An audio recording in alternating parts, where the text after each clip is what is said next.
All right. Hi, Kristina. Hi, Elle. How are you guys today? Doing great, thank you. And you? Yeah, really good. This is actually, I've been looking forward to this a lot because, as you might know, Christina's been one of my longest term colleagues in all the high seas world. And I just learned so much from you over the years about high seas. And of course, now Elle, who was a student of yours, is now one of my newest high seas friends and done some really great work on the high seas as well. So I'm Lance Morgan and president of Marine Conservation Institute, and we have a special high seas discussion on tap today. So really excited to be here with you guys and chat a little bit about special places on the high seas. So, Kristina, you've had a career as with the International Union for the Conservation of Nature as kind of a specialist in the law of the sea and the high seas biodiversity treaty that we're now onto. And Elle is just a kind of fresh out of graduate school, has been learning about this and bringing some of her youth and enthusiasm to all of this. But I wanted to start with you, Kristina. You know, we're not really doing an interview, we're having more of a conversation here, but tell us a little bit about the enthusiasm of the world over the last 20 years, just to kind of get to the moment we are now with the High Seas Treaty. Okay, well, I'll try to keep it short. I lucked out in becoming involved in the Census of Marine Life, which was a 10-year program to study the distribution, abundance, and diversity of marine life. Started in 2000 and was supposed to end in 2010. I came in at a fairly late stage and realized that they had amassed this amazing collection of information about deep seas and high seas sites and didn't really have any policy hook to their research. They were just purely doing it for, let's find out what we can. So we were able to work with the census and the Sloan Foundation to start the Global Ocean Biodiversity Initiative. And via the CBD, we're able to start developing criteria for what would high seas MPAs look like. That was how can you build off of all the history of work on land. But the real significance of the Census of Marine Life, it gave high seas a face. It gave them a name. It gave them a community, if you will. And it was much easier to sort of promote this idea of sort of a collective responsibility for maintaining our shared ocean beyond national boundaries by helping people to recognize that there's life out there that is populated by individual dolphins and tunas and albatrosses, Laysan albatrosses. And yeah, the high seas MPAs was really an effort to bring the high seas home to our living rooms. Right. Yeah, I think you did a great job of obviously getting policy into the marine science community. I think you may be one of the best published legal experts in the ocean in the science community. Yeah. You were always there on all those great publications through the years to kind of keep people, remind them that there was a need to take this science and apply it to something beyond just what was going on. Elle, tell us a little bit again about our campaign that we're running right now, where people can help share some enthusiasm. Yeah, absolutely. So as some of you may know and have seen on our, social media and our website and all of that, we've been running this campaign called Map Your Love for the Ocean, which started on Earth Day and is running all the way until World Ocean Day on June 8th. And basically what we want is to spread positivity and have people participate and show us what are the ocean and coastal places that are special to them. And so I can maybe show our map and what it looks like so far. Let me share my screen. Okay. Are you all seeing that? I'm not seeing it, but maybe somebody else is. Ooh, are you seeing it now? No. Yes. Yay. So this is what our map looks like right now. And you'll see, so in these kind of orange heart pins, these are our blue parks. So we don't have any blue parks right now on the high seas, but hopefully at some point we will, especially with the ratification of the High Seas Treaty and marine protected areas that can be then established on the high seas. And the main point of this campaign also is to kind of raise awareness and support for our Blue Parks Impact Fund, which goes directly to the kind of communities and the managers that are managing these blue parks, or MPAs that are meeting, the highest standards of marine protection. Oop, did I freeze? should probably go back, Lance, just a moment, and sort of explain to people what the High Seas Biodiversity Treaty is, which was before this treaty, it was difficult to establish marine protected areas beyond 200 nautical miles. We could do it closer to shore.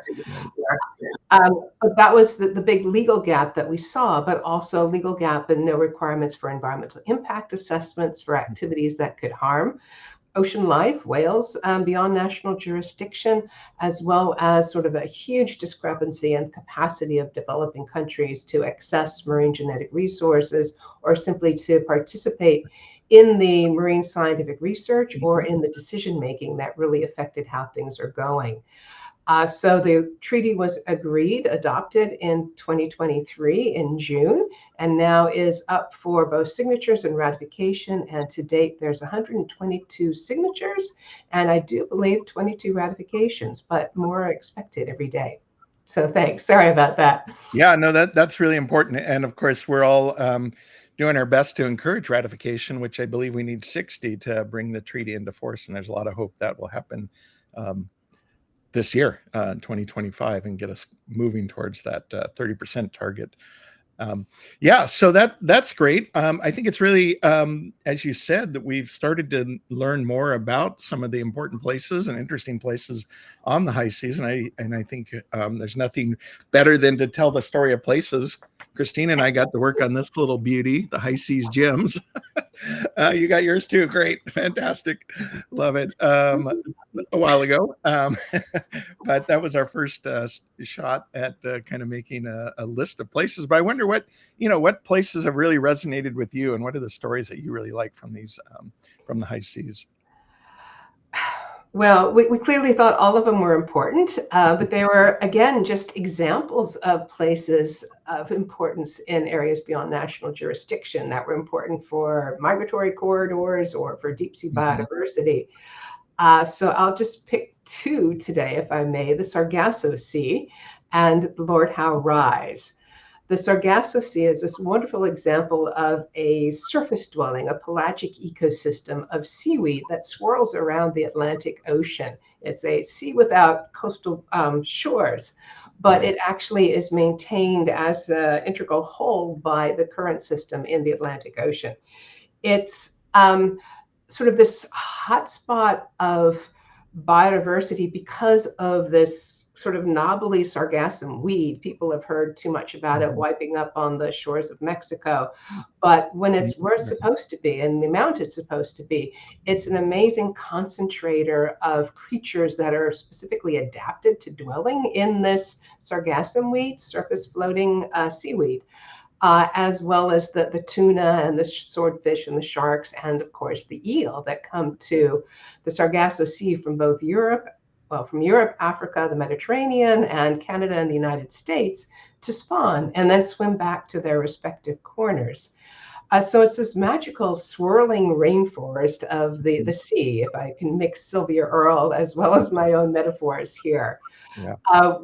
Because of this High Seas Gems publication, we were able to get a Sargasso Sea Commission launched already in 2008, and sort of formalized a group of people to come together to really collaborate on advancing the science and advancing sort of the understanding of the importance of this area in the policy arena. So now there is a Sargasso Sea Commission, a Sargasso Sea Secretariat, and even signatories, governmental signatories to the Hamilton Declaration, who have obliged themselves to cooperate to advance the interest of the Sargasso Sea. Should I go into Lord Howe Rise, or would you like to comment on that? Yeah, no, the Sargasso Sea has always just been so amazing to me, and just everything that's been going on there.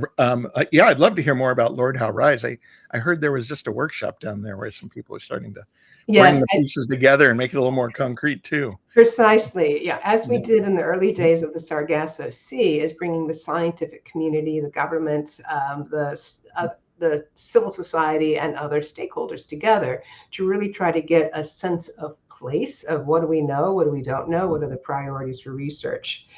Um, the Lord Howe Rise is sort of near and dear to me because it's a place, there's a place closer to Australia, but still 200 miles offshore, but belongs to Australia, called Lord Howe Island. And this erupts in the middle of the Coral Sea, the Southern Coral Sea. And my husband saw it on a plane as we were flying between Australia and New Zealand and said, we've got to go visit this. So you're flying between Australia and New Zealand, you see nothing other than the solid blue. And then all of a sudden, this vast diversity of life. So it's almost like being on the high seas. But now the Lord Howe Rise extends all the way to the New Zealand EEZ and the Australian exclusive economic zone. So it's a seafloor of coral and sponge riches of orange roughy that have come there to spawn once every after they're 35 years old. So it's a hotbed of deep sea biological diversity, but also this amazing feeding area for albatrosses and fairy terns and not blue-footed boobies, but red-footed boobies, just sort of an amazing array of seabirds. Yeah, yeah. Well, I was really thrilled. You and I have been long associated with the High Seas Alliance, and they helped with some other partners lead an interesting workshop a couple weeks ago down there, where it sounded like really started to put some of the pieces together on what a MPA proposal would look like, and tried to engage a diversity of the community. So things are happening. We don't have the treaty quite in force, but certainly a lot of work underway to identify these places and think through what an actual management would look like across all the different human activities, and so forth. Elle, I know you've done a little bit of research as well. Do you have a favorite place on the high seas that you want to share your love for? Yeah, no, absolutely. So yeah, I had the amazing experience of doing a little research for the Coral Reefs at the High Seas Coalition as part of my master's thesis when I was finishing up my master's degree at the Middlebury Institute for International Studies. And so I was looking at the Lord Howe Rise as one of those sites. So I think I interviewed both Lance and Kristina for that research, which was amazing. And then the other site that I was focused on was the site of Malha Bank, which is in the Western Indian Ocean, kind of situated right in between Seychelles and Mauritius. And it's the largest contiguous seagrass bed in the world. And it's just kind of this shallow area that's very productive, lots of seagrasses, and it hosts a really large diversity of marine life from, shearwaters and white-tailed tropic birds and pygmy blue whales. And it's still quite pristine. And so it's kind of considered, maybe a potential site for a high seas marine protected area. But yeah, it was really fascinating learning about that site. So it definitely holds a place in my heart. Yeah. Yeah, very cool. We had a question pop in, so I'll just kind of recap a little bit where we are today. We're talking a little bit with high seas expert Kristina Gjerde and the Marine Conservation Institute team. For those who don't really know, the high seas is about half of the ocean, about 70% of the planet, or did I get that backwards? And we're thinking forward through, as we get through this new treaty at the United Nations, which is to protect biodiversity beyond national jurisdictions, we're talking about some of the places there, and that aligns with the work of Marine Conservation Institute, which has always been about trying to identify those biodiversity rich places, think about how we would protect those. And then, obviously the treaty was a really important milestone in this. And so we've gotten through about 122 nations who signed on to the treaty, but ratification is the important step. So we're right in the middle of that ratification process here. what is really important is that, of course, because the high seas is such a big part of the global ocean and hasn't really had the capacity for protection until really working through this treaty, it's really just been about divvying up the resources. And in the past, that meant fishing. And currently, there's a lot going on around the idea of deep sea mining. And what that might mean, and of course always new uses. There's also a lot of issues just about how much of the ocean is still unimpacted by human resources or human activities. And I believe that the current number is that only maybe something on the order of about 5% of the ocean really is relatively pristine from that standpoint. So it's really kind of been the Wild West. We're trying to finally get some conservation environmental standards together for that, and talking about some of the special places and trying to drive some more enthusiasm for those special places is a lot of what we've been trying to do through both partners at the Deep Sea Conservation Coalition, the High Seas Alliance, Quarries to the High Seas, and many other NGOs that are supporting all this great coalition work. So United Nations Ocean Conferences coming up. What do you, well, I'll ask Kristina, anything that you see there that's going to really help drive this process forward? Anything you're enthusiastic to see?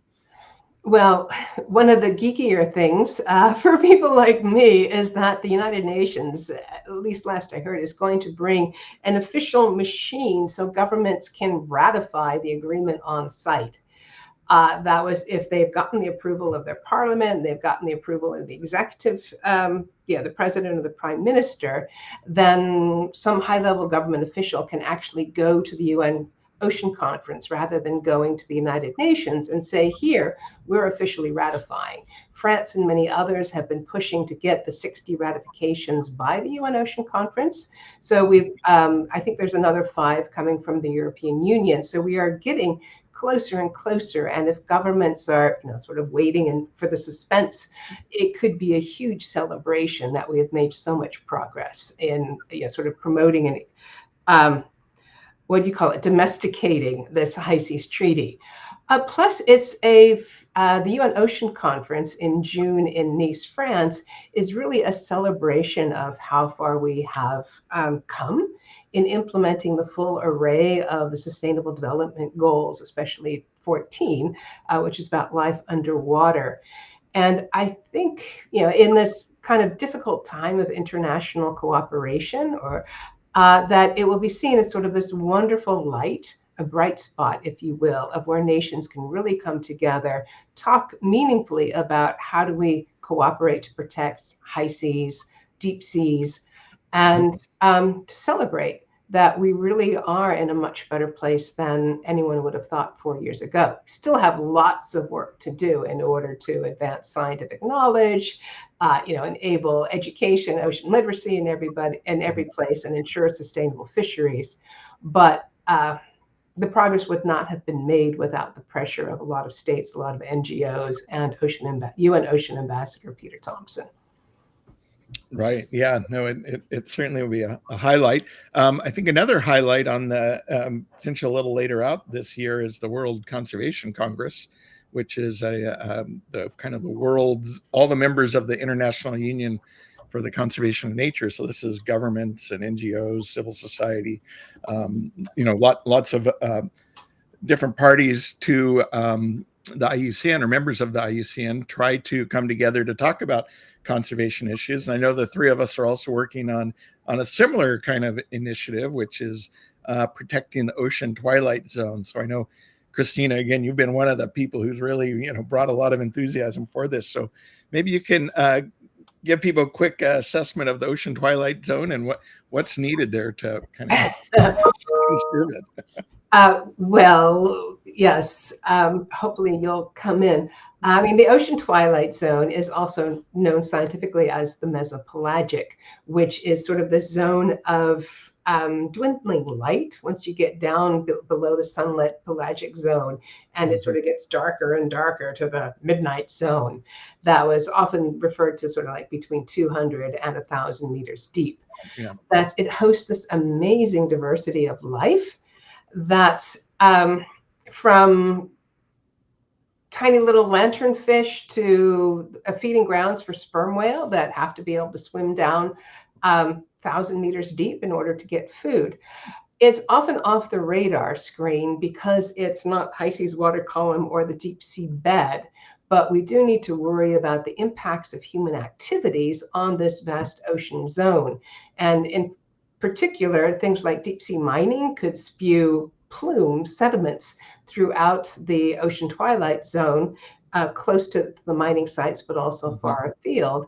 And then also things like marine carbon dioxide removal are being proposed. Right. That was, you sprinkle iron pellets in the middle of the ocean, it's going to miraculously create phytoplankton that will then settle down very quickly, of course, to the deep sea bed.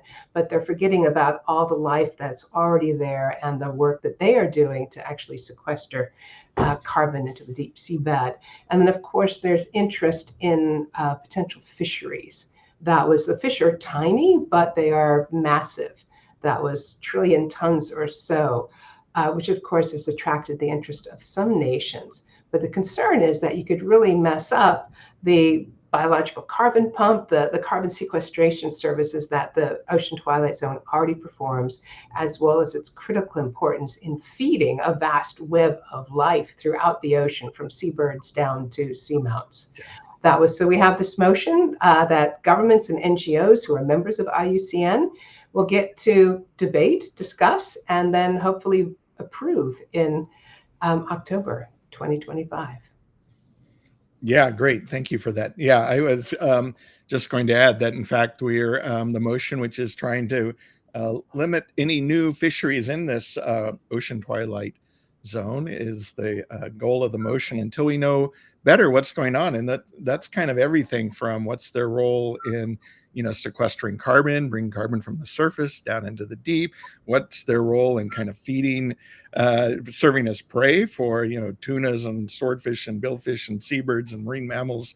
A lot of these things, because they are, kind of in this zone that we're not very familiar with, are really unknown at this point. And it's said that this is the largest migration of life on the planet, right? And it's just going up and down in the water column from the very deep during the day to right up to the surface at nighttime. So really important function that we really don't know a whole lot about.